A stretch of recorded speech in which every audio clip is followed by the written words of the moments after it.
and she addressed Stephanie White telling her she's the #1 option, she's the priority of the team. Basically, Stephanie White is telling Kelsey Mitchell it's her team. It's your team, Kelsey. Professional basketball rarely collapses due to a lack of talent on the court. The real downfall almost always comes from oversized egos in the locker room and a leadership vacuum at the top. Right now, the Indiana Fever are sitting atop a hidden treasure. They hold the most valuable financial, cultural, and athletic asset in the history of women's sports. Their point guard is generational, someone who single-handedly transformed the global economic landscape of the WNBA in under 6 months. Yet, if you peer into the shadows of the organization, a frightening reality emerges. A quiet internal conflict is simmering behind the scenes.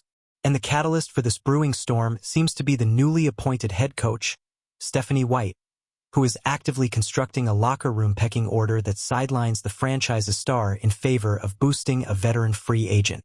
Layer onto this a league-wide, paralyzing fear of a disastrous financial lockout, and you have the perfect formula for a multi-million-dollar meltdown. Today, we are dissecting the startling and censored revelations of Kelsey Mitchell, the highly questionable mind games employed by Stephanie White, and the sobering truth of a league teetering on the edge of collapse. Welcome to the full breakdown. It's time to uncover the politics of the hardwood. To grasp the utter chaos currently gripping the Indiana Fever, you first need to understand the broader economic climate of the WNBA. We hear the bold, public-facing statements from the Players Association daily. We see the union leaders demanding 30% of gross revenue. We witness the threats. We observe the unshakable confidence. But that's all for the cameras. Behind the closed doors, when the mics are off, the players are terrified. They are staring down the threat of a multi-million-dollar lockout with little financial cushion to rely on. Kelsey Mitchell recently appeared on Lisa Leslie's podcast in a revealing conversation, inadvertently exposing the fragility behind the union's image. She revealed that players are leaning heavily on off-season leagues like Unrivaled, not only to maintain their skills, but because the uncertainty surrounding the 2026 season has left them genuinely paralyzed. Listen closely to the raw, unfiltered anxiety spilling out of a seasoned player who is supposed to project unwavering strength. So, I think the part that's, and I could be vulnerable and say this, and I know they wouldn't mind, is that we don't know what's going to happen. And so, because we don't know, I think we lean on each other in this unrivaled season more than we probably should have. But because the season is kind of in the air and the CBA is all in the air, it's like... This is an enormous, extremely damaging revelation for the players' union. When one of the league's top scorers openly acknowledges that the season's future is completely uncertain, and that the players are clinging to one another out of fear of the unknown, the billionaire owners are paying attention. The owners now clearly understand that the players are exposed.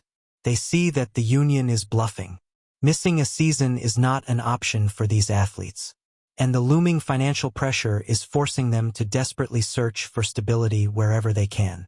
That psychological craving for security is precisely the vulnerability that head coach Stephanie White is exploiting to assert total control over the Indiana Fever locker room. On a team led by Caitlin Clark, the offensive blueprint should be simple, almost a mathematical certainty. You feed the ball to the premier perimeter playmaker of her generation. Surround her with elite floor spacers who can catch and shoot, and let her dictate the pace and rhythm of every possession. That's how defensive schemes are shattered. That's how wide-open shots are created. That's how modern pace and space basketball championships are won. Yet Stephanie White refuses to run that system. Instead, she's orchestrating a classic old-school locker room takeover. She's sidelining the young superstar and pouring all her psychological support into Kelsey Mitchell, an 8-year veteran who thrives as a high-volume, isolation-focused shooting guard. During that very same interview with host Lisa Leslie, Mitchell was actually praised for exposing her vulnerability about the lockout situation. Notice how the tone dramatically changes once the harsh... I like when you use the word vulnerable. She definitely does not want a lockout. You could tell Kelsey Mitchell wants to play. Vulnerability can be a critical weakness in professional athletics. When a player is uncertain about their contract, financial security, or standing in the league, they become highly open to influence from a coach who promises everything. That is precisely the role Stephanie White played. Mitchell disclosed a striking insight into the inner workings of the Indiana Fever.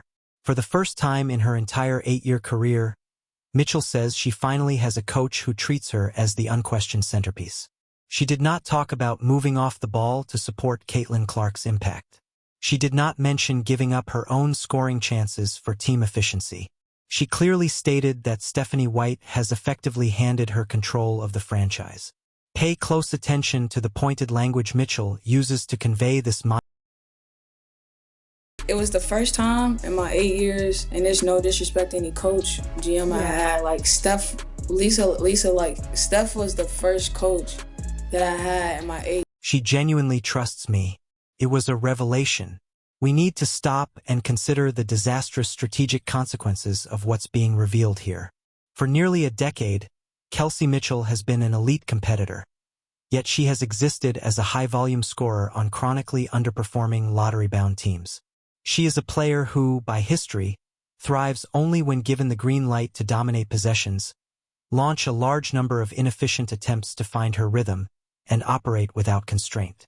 Now, according to her own unfiltered account, the brand-new head coach of the Indiana Fever has arrived, looked past the rookie sensation who shattered global TV ratings, and handed over the reins to the veteran shooting guard, declaring, "This is your team." This is a level of organizational dysfunction rarely seen in professional sports. But Mitchell didn't stop there. She explained in detail how Stephanie White's psychological approach has fundamentally reshaped her mindset on the court. When a coach gives a high-volume isolation scorer complete autonomy, it fosters a dangerous mental paradigm. Observe the psychological outcome of That was the first time I got dealt a hand where I got a coach that really Lisa, she believed in my abilities, and it made me feel like, I don't know. She made me feel like I was unstoppable. Pause for a moment and let that sink in. When a professional basketball player truly believes they are unstoppable, the structure of team basketball becomes secondary. They stop making the extra pass. They ignore weak-side defensive rotations. They trust they can elevate and score over a double team at any point in the shot clock, disregarding the carefully crafted offensive schemes the coaching staff spent hours designing. They enter a constant state of hero ball. And this is exactly where the glaring double standard inside the Indiana Fever organization is exposed. Over the past year, we've watched tape of Caitlin Clark pulling up for deep logo threes in transition or threading impossible passes through smothering defenses. Traditional WNBA media outlets and some veteran coaches immediately brand her reckless. They label it hero ball. They insist she slow the pace, play within a conservative, easy-to-digest defensive structure. But when Kelsey Mitchell, an 8-year veteran, is allowed to pull up from 30 feet, dominate the usage rate, and prioritize her scoring over team efficiency, suddenly it's celebrated as empowering. Stephanie White is handing Mitchell these so-called superpowers while simultaneously constraining the greatest offensive engine in the league into a rigid half-court point guard role. You cannot run a championship-caliber team with two conflicting rulebooks for your primary ball handlers. If White insists on structuring the Fever's offense around Mitchell's isolation scoring, she is actively suppressing the unique skill set that makes Clark a generational talent. You don't draft a transcendent visionary quarterback only to have them run up the middle 70 times per game. The timeline of this locker room shift only deepens the suspicion. Recall the sequence. Stephanie White was head coach of the Connecticut Sun, unexpectedly opted out of her contract, citing personal reasons. Yet days later, she appeared in Indiana as head coach of the league's most valuable franchise. And what was her first move? Did she meet with Caitlin Clark to build the offense around her strengths? No. She immediately formed a personal, highly communicative connection with Kelsey Mitchell before free agency even began. She knew Mitchell had unrestricted leverage. To retain her, White had to validate her ego, her scoring ability, and guarantee her the top role in the offense. By recruiting Mitchell this way, White has planted a time bomb in the Fever locker room, a highly empowered veteran alongside a second-year generational superstar driving the league's economy. If the season starts slow, if Mitchell hits a cold streak but demands isolation shots due to her validation, and Clark is relegated to the corner, frustration will explode.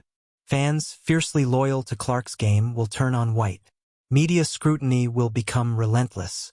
You cannot build a dynasty by prioritizing a veteran free agent over your franchise cornerstone. Indiana's front office must intervene, establishing a clear, unshakable hierarchy. Every rotation, every set, every tactical choice must maximize Clark's impact. If Mitchell embraces an elite secondary role, the Fever can win multiple championships. But if White centers the offense on Mitchell and sidelines Clark, the front office has made one of the costliest hiring errors in professional sports history.